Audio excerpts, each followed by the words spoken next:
کاش world cup کے لیے پاکستان اور افغانستان کی کرکٹ ٹیموں کے مابین T20 والا میچ بدھ کی شام ہو گیا ہوتا۔ میں اپنے کمرے میں اکیلے بیٹھ کر اسے بہت غور سے دیکھتا اور جمعرات کی صبح اٹھ کر اس کی بابت کالم لکھ کر دہاڑی لگا لیتا۔ ایسا مگر ہوا نہیں۔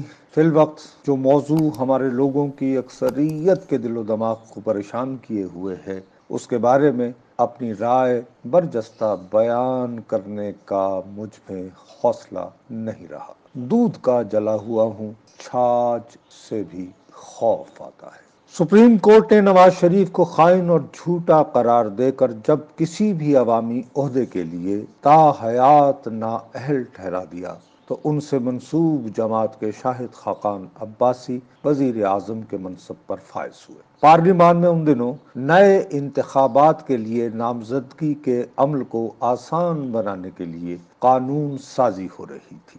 ایوان میں موجود تمام جماعتوں کی مشاورت سے ایک مسودہ قانون قائمہ کمیٹی میں کئی ہفتے زیر بحث رہنے کے بعد پارلیمان سے منظوری کے لیے پیش ہوا۔ مذکورہ قانون کے مسودے پر جب قائمہ کمیٹی میں غور ہو رہا تھا تو کسی بھی جماعت کے نمائندے نے اس کے متن میں مبینہ طور پر کوئی دین مخالف سازش دریافت نہیں کی تھی۔ وہ مگر قومی اسمبلی میں منظوری کے لیے رکھا گیا تو راولپنڈی کی لال حویلی سے ابھرے بقرات عصر نے اس میں بنیادی خطائیں دریافت کرنے کا دعویٰ کر دیا۔ موصوف مصر رہے کہ نیا قانون ایسے پاکستانیوں کو انتخاب لڑنے کے اہل قرار دے سکتا ہے جنہیں ہمارے آئین نے غیر مسلم ٹھہرا رکھا ہے۔ زاہد حامد ان دنوں وزیر قانون تھے۔ پسرور اور سیالکوٹ کے درمیانی رقبوں میں آباد ایک پرانے اور بااثر خاندان سے تعلق رکھتے ہیں۔ ان کے والد بری فوج کے سینئر افسر ہوتے ہوئے اسکندر مرزا نامی صدر کے ADC ہونے کے بعد کئی ممالک میں ہمارے سفیر بھی رہے۔ مذہبی شناخت کے حوالے سے یہ خاندان لاہور میں دفن ایک عظیم صوفی میاں میر صاحب کا معتقد رہا ہے۔ اس خاندان کے کئی بزرگوں کی قبریں ان کے مزار کے احاطے میں آج بھی موجود ہیں۔ زاہد حامد پر لیکن الزام یہ لگا کہ انہوں نے مبینہ طور پر مغرب کو خوش کرنے کے لیے ہمارے دین کے ایک بنیادی عقیدے کے خلاف گہری سازش تیار کی ہے۔ مطالبہ ہوا کہ بطور سزا انہیں وزارت سے نکال دیا جائے۔ اس ضمن میں قضیہ سنگین تر ہوا تو شہباز شریف صاحب نے بطور وزیر اعلیٰ پنجاب اپنے بڑے بھائی کی موجودگی میں ایک اجتماع میں زاہد حامد کی وفاقی کابینہ سے برطرفی کا مطالبہ کر دیا۔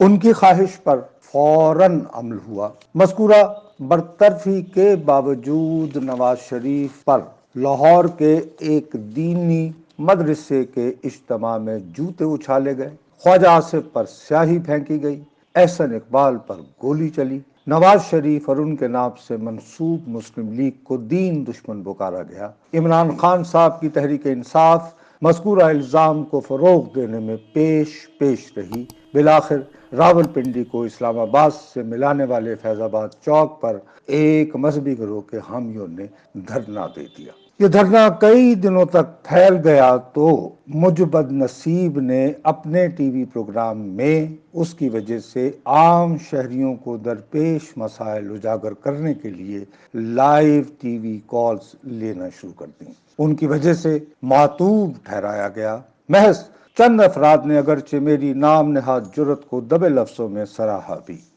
شاہد خاقان عباسی کی حکومت بالآخر دھرنے کے آگے ڈھیر ہو گئی۔